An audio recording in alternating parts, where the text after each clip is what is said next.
with me now is Tommy Cugle, who is the foaling manager here at Teague Stable. And it is springtime and it's baby birthing time for horses. So we want to have Tommy on to teach us a little thing or two about the process as far as something he has to do in order to find out when those mares are going to be having their babies. So first of all though, you know, you didn't just walk into the barn, right, and say, I want to be the foaling manager, right?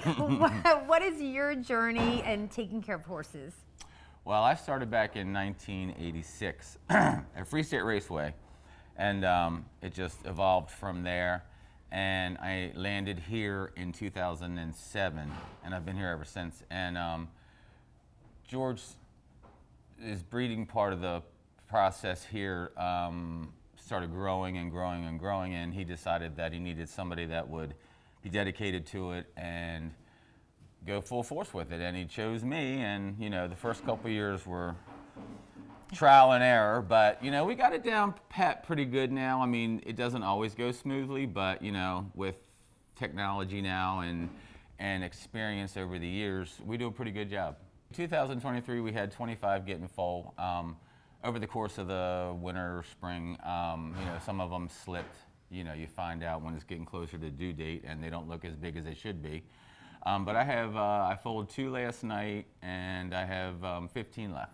So exciting. I know that you love your job so much. I mean, not just as the foaling manager, but also, of course, of being a caretaker of horses, because you do both things. I mean, obviously mares aren't having babies all year long, so you're also taking care of horses. And Tommy is a former United States Caretaker of the Year. I want to add that as well. But yeah, don't you like have a passion for horses and harness racing? Oh, absolutely. You know, it's amazing how you just get into a routine. You know, this year we've done it a little different, and I've been able to still maintain taking care of racehorses in the morning, also having the vet come check broodmares in the morning.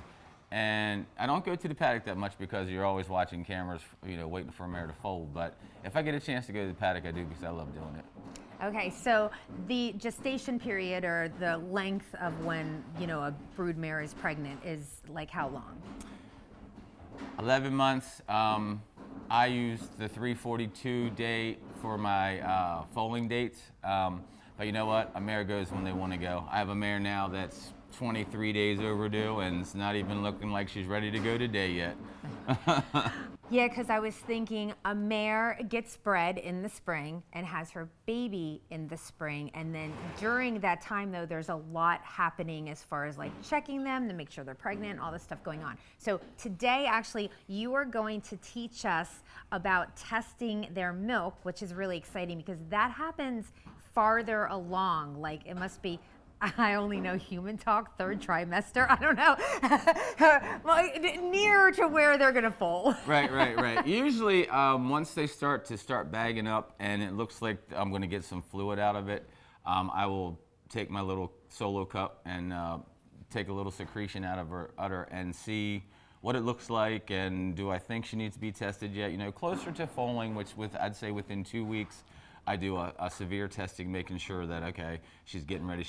You know, I got to make sure when she's in a camera stall, everything's going to be good. And, you know, we go from there. All right. Well, we're going to grab those solo cups and get to work. So what I do is typically come in, check the udder, see, okay, it's full enough that I can get a sample out of it. And just some mares I have to tie up. Some mares are just pretty cool, and I can just do it without tying them up. Heather opted to hold her head for me, which I thank her very much. And I just take a little bit of fluid out. Boom. I got my sample. And now we'll go test it. Now, is this like milking a cow? Not that I have ever milked a cow. I'm just saying, so you just I've never milked a cow, so I don't know, but if the fluid comes out really easy, I know I'm okay to get a test. If you can't get the fluid out, they're not ready, in my opinion. Everybody else is different. Okay, all right. Well, let's see when we can expect this baby to come. Okay. So to do this foal watch test, you need to take 1.5 cc's of fluid that I got out of the udder.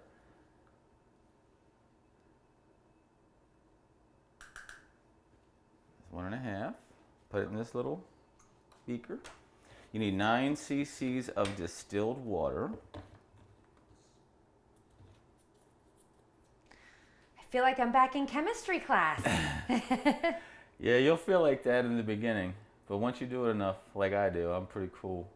Okay, there's 9 cc's. Put that in there. You have this dye. Just 1 drop of this dye. Is that a special dye or? It's the Foal Watch dye. I guess it's special. Okay, okay. Then that is a special dye. Yep. And I just swoosh it around. There's a cap you can put on to shake it up and down, but I just makes too much of a mess for me to do it that way. So I just do it this way. Put my solo cup in here. Then you have I call it a test tube. I don't know what pipette test tube.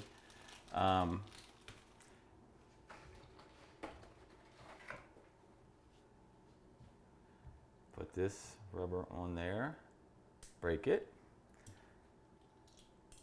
put this in here, and you slowly suck the fluid up into this, because when I start sucking the fluid into this, it'll start filling up, and it will be a pinkish, orangish color until it starts to get calcium in it, and it'll start turning purple to a beautiful blue. Okay, when it's blue, that's the number that the calcium level's at. Okay. The higher the number, which these are all high numbers down here, 500, 350, 250, 200, 175, 150. Those are the higher numbers. Up here is 50, down through that. The higher the number, the closer they are to foaling. So you want to suck it up really slowly, because if you suck too much fluid up, it might be blue up here, but actually it could have been blue down here. Gotcha. Okay. Okay. So I just go, boop, nothing. Boop. I like your sound effects. Yeah, nothing. Now, how are you sucking it? By just pressing on the side yeah, there? pressing this little, okay, yeah. gotcha. All right. Oh, she's blue. She's blue at 250. Okay, so what would that mean to me? That means to you that 250, usually the higher the number, the closer they are to foaling. Okay, mind you, this mare is 23 days overdue. So probably within the next 72 hours, with the exception of when I test her again tonight, because it's once they hit 100, you start testing them twice a day. Because it's basically a daytime testing foal managing kit, but I test at nights also, so I know whether I have to be Hawkeye on the cameras or can take a little nap, look, take a little nap, look. And you know, once you've done it, you sort of get a feel. Like I knew last night, two mares foaled last night, and I knew they both were waxed up, they both were uncomfortable. It was like, okay, just watch the cameras, and when it happens, it happens. One came at 11:30, one came at 1 a.m. So it was like finishing with one and just started with another. So if a mare is pregnant, we said around about 11 months is what we're saying, just to keep it easy. So do you start testing the milk at 10 months? Like when do you start? I start testing when, usually 2 weeks prior, unless their udder is very big. Oh, you know? okay. You know, once, you know, they get a lot of edema and their bag gets very big, but you can't get no fluid out. Okay, you can't get a test with no fluid. But once I can easily get fluid out to take a test, I start. And it's usually within 2 weeks prior to foaling. Some of my older mares that have had numerous foals, you know, they'll look like they're ready to have the baby, and nothing comes out just because they've had a lot of babies. So you know what the due date is, and so you're saying like about 2 weeks before what the due date is, you can start testing them. I mean, obviously this helps knowing when you're gonna watch the cameras and whatnot, but it's not like it's gonna tell you, oh yeah, it's gonna be 2:15 a.m. on this day. Exactly. But it does help. It does help. Hey, look. Mother Nature's Mother Nature. I know you were.